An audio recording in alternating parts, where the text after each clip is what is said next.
कठिनाई, दुख, विपत्ति अकेले ना आकर संगी साथियों के साथ आती है।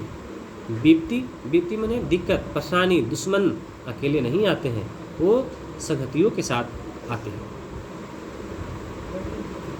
यह बात सच साबित हुई।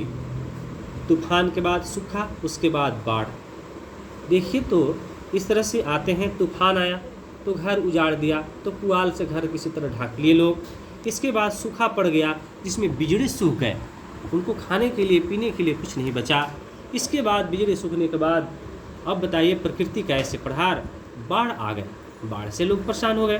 तूफान और सूखा में जिनकी कमर टूट चुकी थी, कमर टूटना एक मुहावरा है, बिल्कुल असहाय हो जाना। बाढ़ की धारा के आगे सीना तानने की ताकत उन्हें भगवान भी नहीं दे सकता था। इतनी बाढ़ की रफ्तार थी जिसमें ताकत नहीं होती थी, हिम्मत नहीं होती थी, साहस नहीं होती थी।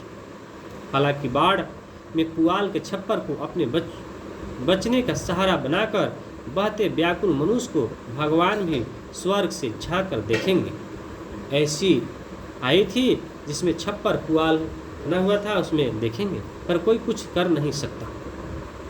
मानो यह सब विधि का विधान हो। विधि का विधान मतलब ईश्वर का बनाया हुआ माना जाता है। ईश्वर का बनाया हुआ ये बात मानते हैं। पूर्व निर्धारित सा, पूर्व माने पहले, निर्धारित माने लिखा हुआ। विधि के निर्देशों को हमेशा से मानता आया है। विधि माने नियम, वो हमेशा से मानता आया है। मनुष्य कभी विरोध नहीं कर सकता है, यही उसका विडंबना है। विडंबना मतलब एक प्रकार की समस्या या मजाक है, यह उसकी बेसहारपन है, उसका बिना सहारा का है। लक्ष्मी आसमान का रुख देखकर संशंकित हो उठी है। संशंकित मतलब शंका में है कि पता नहीं क्या होगा क्या नहीं होगा। उस बार भी इसी तरह भयावह था। भयावह मतलब डरावना था।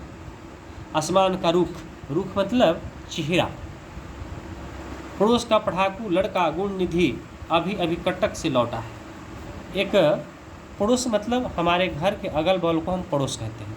उसी में एक लड़का पढ़ाकू है जो जिसका नाम है गुणनिधि, अभी अभी कटक से लौटा है। कटक एक जगह का नाम है, वहाँ से वो लौटा है। उसने घर घर जाकर कह दिया कि महानदी का ऊपरी और निचली छोर दोनों पानी में डूब आगे नहीं स्पष्ट हो रही है, डूब गए। ये लड़का जो है गांव में जाकर कहता है कि नदी के दोनों छोर डूब चुके हैं, निचले और ऊपरी। बारिश थम कर सांस ही नहीं लेती। नदी नालों का पानी बढ़ता ही जा रहा है। न जाने किस पल बाढ़